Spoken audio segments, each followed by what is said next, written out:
What's up, everybody? Welcome back to Inside Inter Miami, the Miami Herald show about Inter Miami and all things soccer. I'm Andre Fernandez, your host, joined as always by Michelle Kaufman, our Inter Miami beat writer. Got a jam-packed show once again for you. We're going to start with something special that Michelle wants to unveil to the public that she received from Lionel Messi and Inter Miami last week. And also we're going to talk a little bit about that preseason finale, 2-2 draw with Orlando City in Tampa, where a lot of the team's new faces got a chance to play and even make an impact, while Messi himself also played 75 minutes in that game. We'll go over that. We'll recap the preseason as a whole, a pretty successful one for the team. How do they look going into the games that count this week as they prepare to play in frigid Kansas City, a game that was already postponed for a day as part of the CONCACAF Champions Cup opener.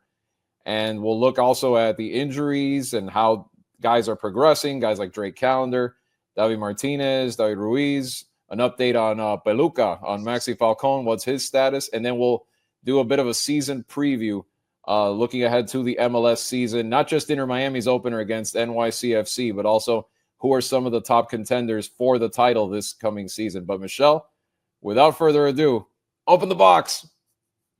Ooh, okay. Well, first of all, as Lionel Messi, not that I'm keeping tabs, but he hasn't spoken to us in 19 months.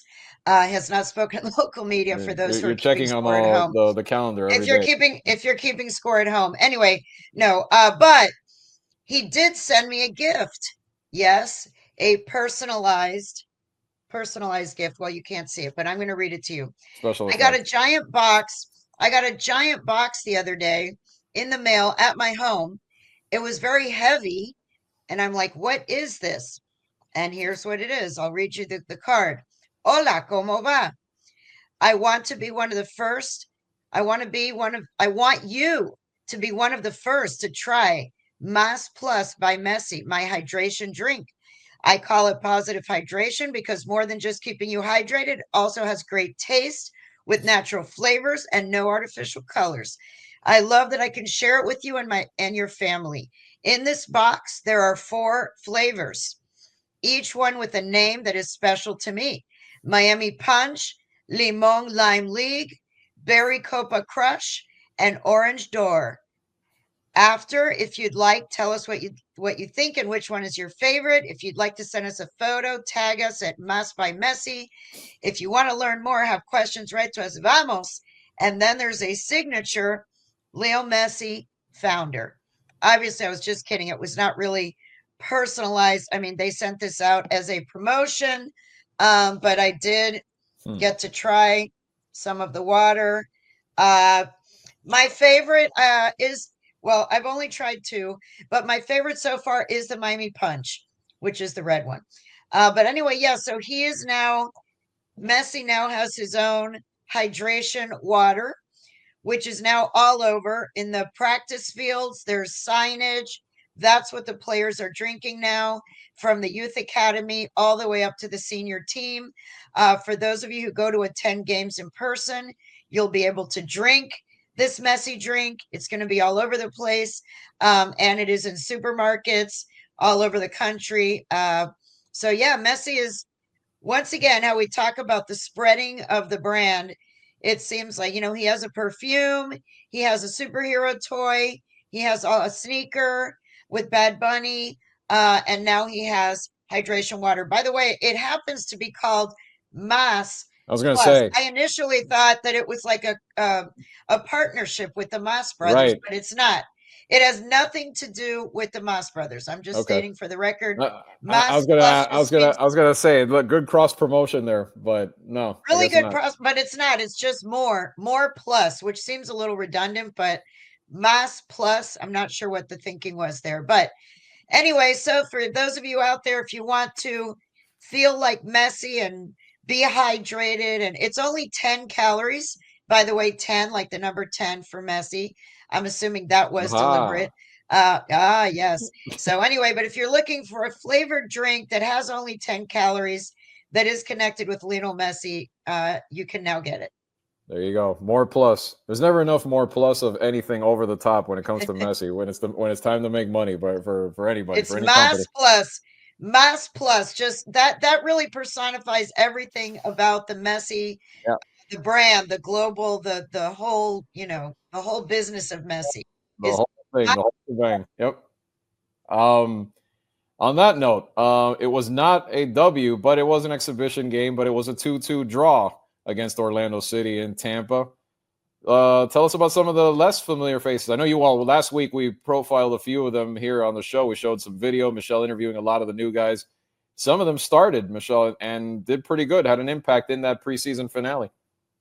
they all started except the goalkeeper, but Gonzalo Lujan started in the back on the back line, Tadeo Allende and Telasco Segovia. They all started the game. Um, in fact, just a little side note, the entire starting lineup was Spanish speaking. Well, Hmm. Yannick Bright started. So, okay. So 10 out of 11 were Spanish speaking players who started. Just a little side note. Yannick Bright does speak some Spanish, but he's from Italy, so he speaks more Italian, English, and some Spanish. But anyway, yes, they had a new lineup with Gonzalo Lujan, Tado Allende, Telasco Segovia. Um, they played well, I will say, and Allende scored his second goal. By the way, he's only played 3 games. He's already scored 2 goals. So that is very promising. He's an Argentine winger, midfielder. Obviously is very talented and he's a young guy. So he's going to be somebody really to watch. Segovia looked very good too. It was his first game.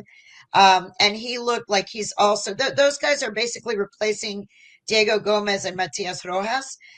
So in that game, anyway, from what we see, they definitely look like they could be replacements for those 2 players. Um, the defense still made a couple of mistakes in transition. There were some open gaps there. That is what we talked about last week, that the big focus was the defense, playing tight lines, playing compact and all that. They did get exposed for sure in one of the goals. It was due to a poor poor defending where there was just too much of an open space and they got exposed. The other one was a poor clearance by David Martinez, and he ended up getting injured. He injured his ankle, and Noah Allen came in. But anyway, the defense made a couple of mistakes. Otherwise, they looked pretty good. They dominated possession. They're still playing a possession style, a lot of nice passing, a lot of good sequences. Lionel Messi, we thought that he was going to play 45 minutes. He played 75. So he played a lot more than anybody thought. All of the starters really did play quite a bit, well into the 67th, 70th minute, 75th minute. Um, so that was good. They got a lot of time in with minimal injuries. He looks ready to go. And overall, when you look at the preseason, they played 5 preseason games, 2 in this country, 3 in South America. Um, through the 5 games, they did not lose. They won all 5. 2 of them were in PKs. Three and well, no, they had the tie. They had a tie in 4, so they're undefeated. Let's say they were undefeated in 5 games. They had 1 tie, 2 that went to PKs, and then they won the other one outright. They scored 12 goals over the 5 games. The team scored 12 goals. They allowed 5. Luis Suarez had 5 assists in 5 games, which is good. That's very good. 5 assists in 5 games. The top scorers over the 5 games were Leo Messi, Allende, and Fafa Pico with 2 goals each. As you see, 2 of the guys are new players, Fafa Pico and Allende. So it looks promising so far. Yeah, no, good thing is to see a little bit of signs, even though maybe still progressing on the defensive end. Again, I know we're beating this to death, but it's the truth. That was the weakness last year, and what kind of the big reason that kept this team from falling way short of expectations. So, they're going in again. There's a lot of favorites that people are talking about, but they're right there at the top because of all the star power. So but they need that back line to be solid. They absolutely do. And they're going to be tested. The real test begins tonight, Wednesday night. It was supposed to be Tuesday night.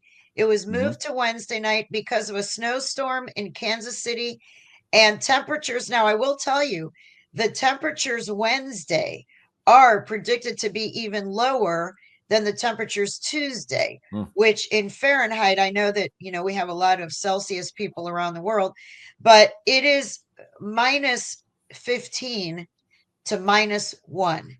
Yeesh. We're talking about very cold. And if you want to switch to Celsius, you double it and add 30. Double it and add 30. A little trick. Anyway, -15 to -1 degrees, they're going to play in that. They have committed to play. We spoke to Javier Mascherano and we spoke to Robert Taylor. Now, Robert Taylor is from Finland. He's feeling right at home. This is great for him. Balmy, a balmy -10, -15. No, I'm just kidding. He said nobody likes to play in those conditions, even someone from Finland. He said nobody likes to play in those conditions.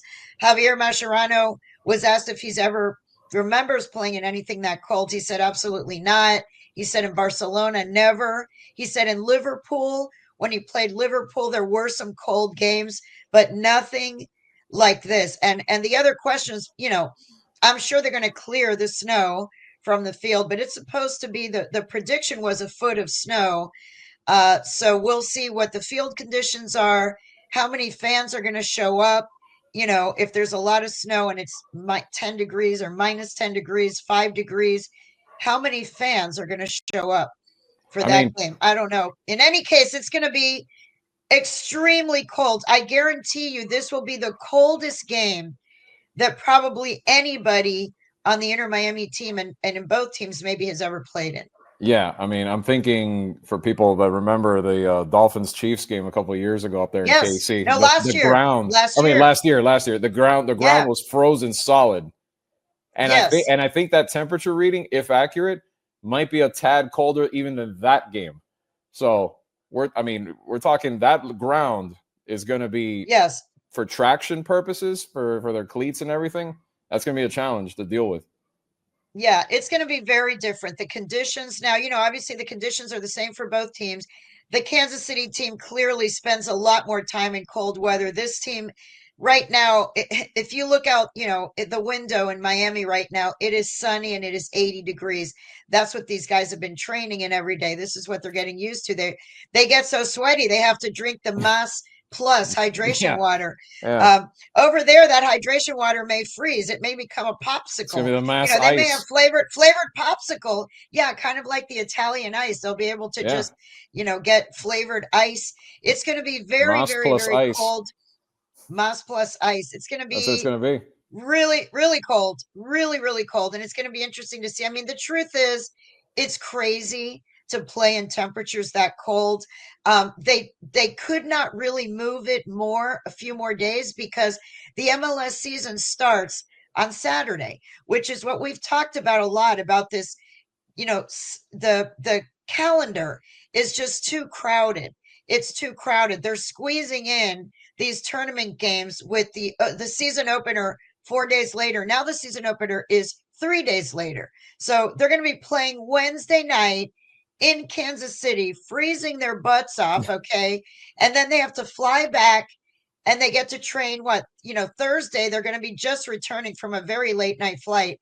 Friday, they'll train. Saturday's their season opener at 2:30 in the afternoon, season opener against NYCFC. Right. I mean, that is really crazy. And then Tuesday, the back end of that, play again. Right. The back end of the series with Kansas City is on Tuesday. So to me, my opinion, they're jamming too many things together. And then when there is a situation like this, which is Mother Nature, there's nothing you can do. But they can't just move the game to Thursday or Friday because there's another game right there on Saturday, season opener. So they're kind of stuck.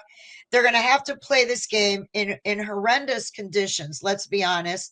And it's going to be interesting to see. The conditions are the same for both teams, but Kansas City, has been training the last few days in single-digit temperatures, whereas Miami is training in 80-degree temperatures. Yeah. They are literally going to be dropping 80 degrees from where they have been training. Maybe so even that 90. Has to affect them. Maybe even 90, because you're saying it's like minus 10. Imagine a 90, a minus 90 degree drop from Yeah. what they've been training into what they're going to be playing in. It's There's literally no way walking into a freezer. Literally walking into a freezer is what they're going to be doing. And they're think going to be about it. walking into a freezer It's going to get colder as that game progresses too. So, as the night gets colder. It's yep. crazy. Let's be honest. It's crazy. And it did make me think before we go on about the weather.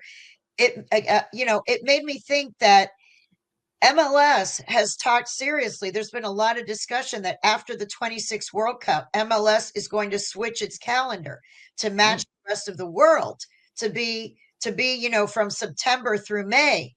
Mm. Well, guess what? What's going to happen in November, December, January, February, where we are right Mm-hmm. now in the games?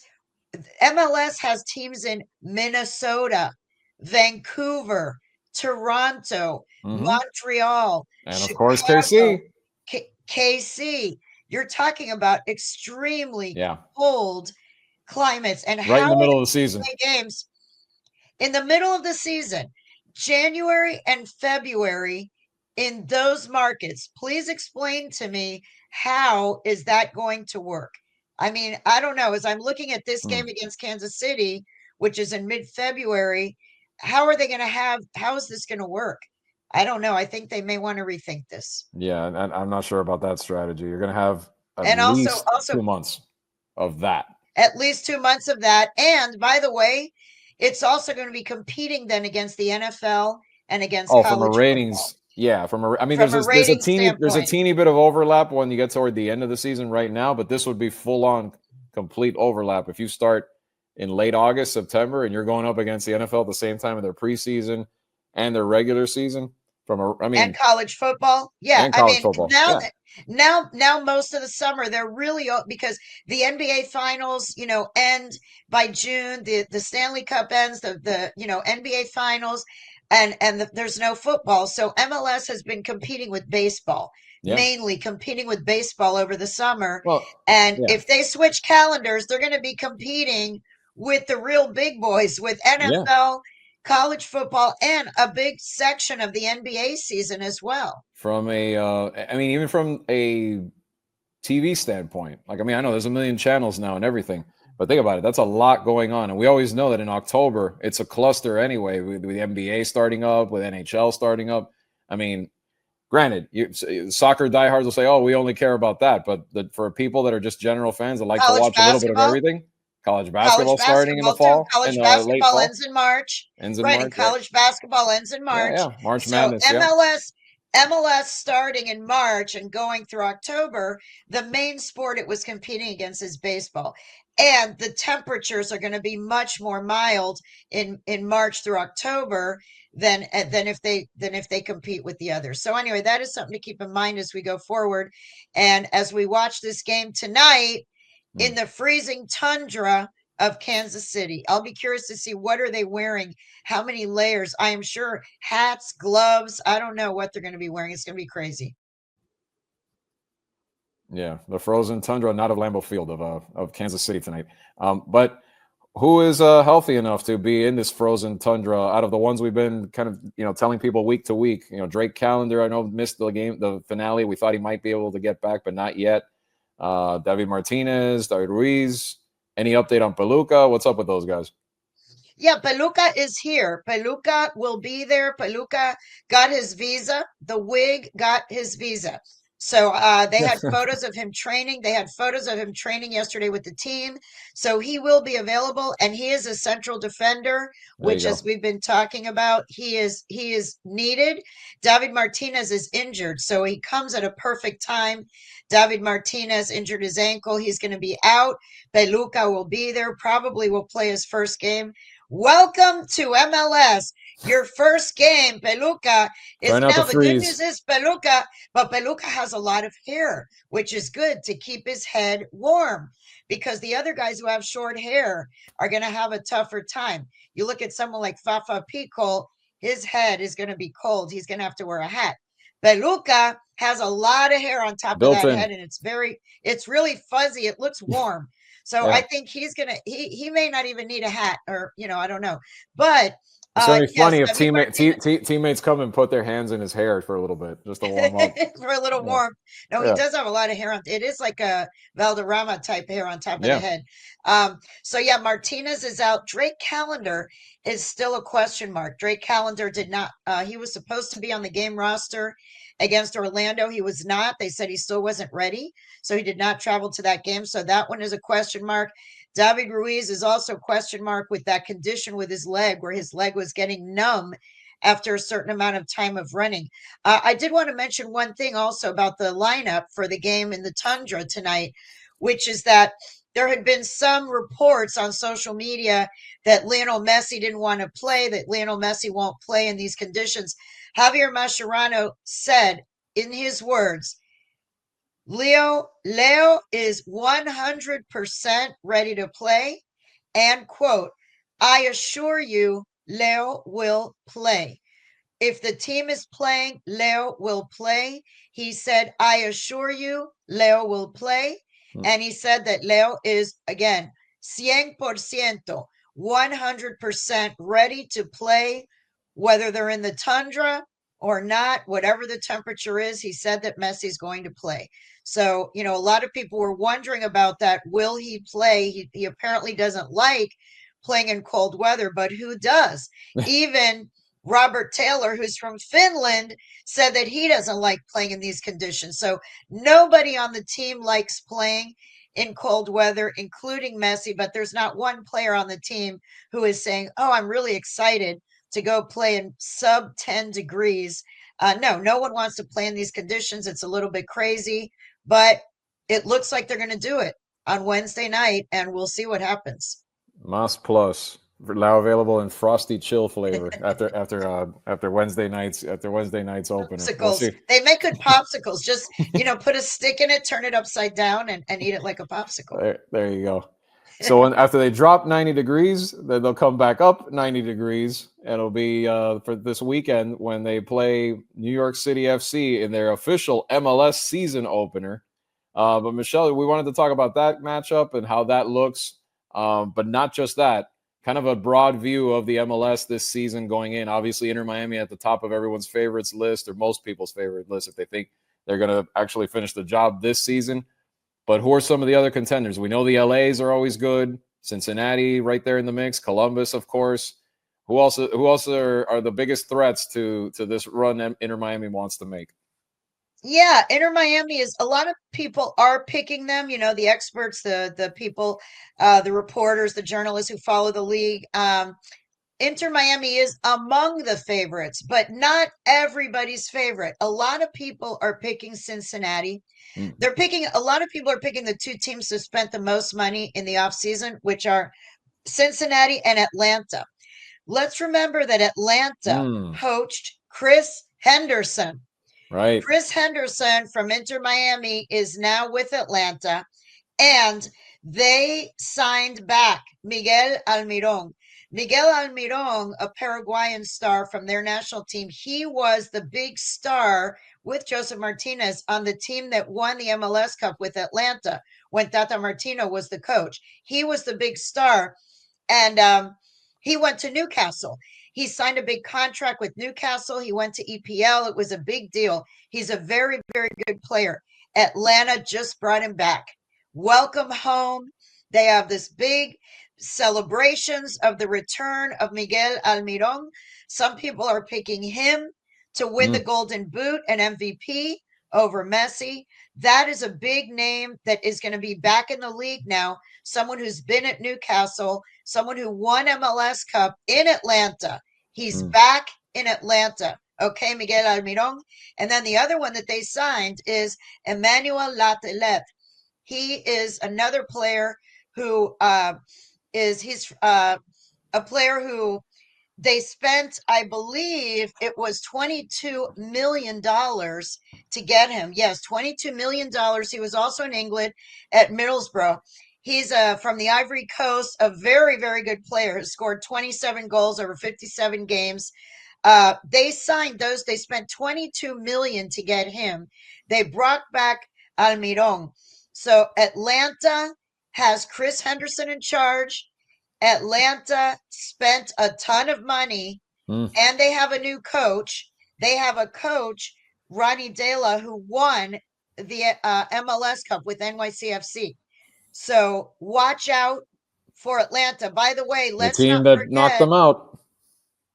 who knocked out Inter Miami Yep. without those two players, without the new coach, Yeah. without Chris Henderson. Beat them They are the twice. team that beat them twice, 2 out of 3. Yep. That team without the reinforcements, that not even reinforcements, without the stars that they just signed, they spent a ton. They believe me. Okay, so Garth Lagerwey, he's the general manager, president of that team, general manager, or not general, whatever they call it now. Garth Lagerwey, I know him well because he played goalkeeper with Miami Fusion way back when Chris Henderson was on the team. This all has Miami roots. Chris Henderson played for Miami Fusion. Garth Lagerwey played for Miami Fusion. They both ended up in Seattle, worked together for many years, and won many titles together in Seattle. Garth is now in Atlanta as the president. Garth was dying to get Chris Henderson back with him. It's a great partnership. They did a lot of big things in Seattle. They are now in Atlanta with Arthur Blank, the owner, who's willing to spend money. They spent money this offseason. They've already knocked off Inter Miami 2 out of 3. Watch out for Atlanta. As far as Cincinnati, Cincinnati also spent a lot of money. They obviously were one of the better teams, remember? Supporter Shield the year before, very good team. They just signed Evander from Portland, from the Portland Timbers. He was their star player, a Brazilian, 15 goals, 18 assists. He was one of the better players in the league. Cincinnati just signed him, and they also brought in a Belgian forward. $16 million they spent on Kevin Denke. So they also, Cincinnati, another team that is very good, capable of beating Miami, has beaten Miami in the past. They just spent a lot of money on 2 key players. So keep an eye on Cincinnati. Keep an eye on Atlanta. Then obviously LA Galaxy, the defending champion, and LAFC, always a contender. LA Galaxy, the 2 LA teams. And then keep an eye on Seattle. Seattle is a team that also made some improvements. They're a team that has great tradition, so I would not count them out. And as far as other storylines to watch in MLS, 2 names that you will know very well who are now coaching their first seasons back in the MLS. Bruce Arena.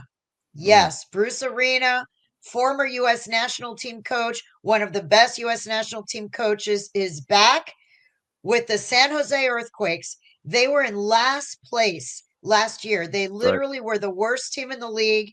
They hired Bruce Arena. He had a little off the field controversy at New England Revolution where he was suspended from the league for a period of time. They've never said exactly what it is that he said, but he said something that was not okay. Took some time off, but he's an amazing coach. He's an incredible coach. He took the U.S. national team farther than it's ever gone, quarterfinals of a World Cup. He also has won numerous MLS Cups with DC United. He had great success with, he was with LA, he was with New England, and he is now bringing all of his expertise to the worst team in the league, San Jose Earthquakes. So keep an eye on Bruce Arena. Let's see what he does. He knows the league as well as anyone. He's a very good coach. And another U.S. national team coach has resurfaced, Greg Berhalter. Greg Berhalter is also coaching again in MLS. He is now with the Chicago Fire. So watch out for the 2 former U.S. national team coaches who are very good coaches, have had success with U.S. national team, are extremely familiar, unlike Javier Mascherano, who is in his first professional coaching gig. He has no experience in MLS at all. His first experience is going to be to go to Kansas City to play in a frozen tundra. Okay. Greg Berhalter and Bruce Arena are much more comfortable in the locuras of the craziness of the MLS. They know everything about the crazy salary structure, the GAM, the TAM, the climate changes, the time zone changes. These are all things that you really do have to get accustomed to in this league. Those two coaches are very accustomed to those things. Javier Mascherano is not, so it'll be interesting to see how he adjusts, and all the new players that just came in, how they adjust to all the craziness of this league. So anyway, it should be, there's a lot to look forward to, a lot of questions, and Inter Miami, yes, comes in definitely as a favorite. They won the Supporter Shield last year. They were by far the best team in the regular season. They broke the MLS record for MLS, regular season points. They also scored more goals than any team in the league. But the defense was a little suspect. They ran into Brad Guzan, the goalkeeper, very veteran goalkeeper for the Atlanta United. When I mentioned watch out for Atlanta with all those new things, they also have an old thing. They have an old bald man in there, an old bald goody named Brad Guzan, who he gave Inter Miami fits. He did not let Messi do what Messi normally does. So it's going to be interesting. That is one of their Eastern Conference rivals, their biggest rival now, really. And it'll be interesting to see what happens. Yeah, at least for right now, Inter Miami has its own oldie but goodie in goal with Oscar Ustadi, but let's see how long that continues. Yeah, 38 years old. Yeah, we're going to see that. That is an interesting storyline because Drake has not played. Drake did not play the entire preseason. Ustadi, by the way, has the Argentine passport and is Messi's close friend. He's 38 years old. It's on the he's resume. In the same little, yes, and he's in the same little age group. Let's, think about it. For this team, you have Messi, Busquets, Alba, Suarez, Ustadi, all guys in their 30s who are friends of Messi. Those guys are all one little clique, one little clot. And even though, they keep stressing, no, that the young players are integrated, this and that, but Ustadi has done a good job. He made two big saves in the game against Orlando. He made two big saves. One was on a point blank shot from close up, another one on a breakaway. So Ustadi has done a good job. It's not just that he's Messi's friend. He has done a good job in goal in the absence of Drake Callender. So Drake Callender is going to kind of have to win his job back, to be honest, at this point. Whether that's fair or not, that is the situation. That's sports. Yeah, you have two guys now in that same spot that are at least starter caliber in this league. That's going to be interesting to see how that plays out. Right. And it's good to have that competition because last year they didn't have that competition. Drake, his competition was people who didn't have as much experience. So now, you've got two experienced goalkeepers going head to head. That should improve the goalkeeper position. It really should. It's good to have competition at every position, which they do have now. I think that the team has a lot of depth now. When you look at who was on the bench the other night in the Orlando game, that's a pretty deep bench. Right. Well, as Michelle mentioned, Wednesday night against Sporting Kansas City, live from the Arctic Circle. Kansas City.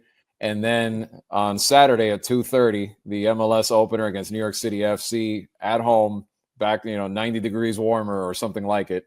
And then the following Tuesday, the second leg of that CONCACAF Champions Cup first round matchup between Inter Miami and Sporting Kansas City. We thank you, as always, for watching this show, whether it's YouTube or at MiamiHerald.com, and for listening to it on all those favorite podcatchers of yours.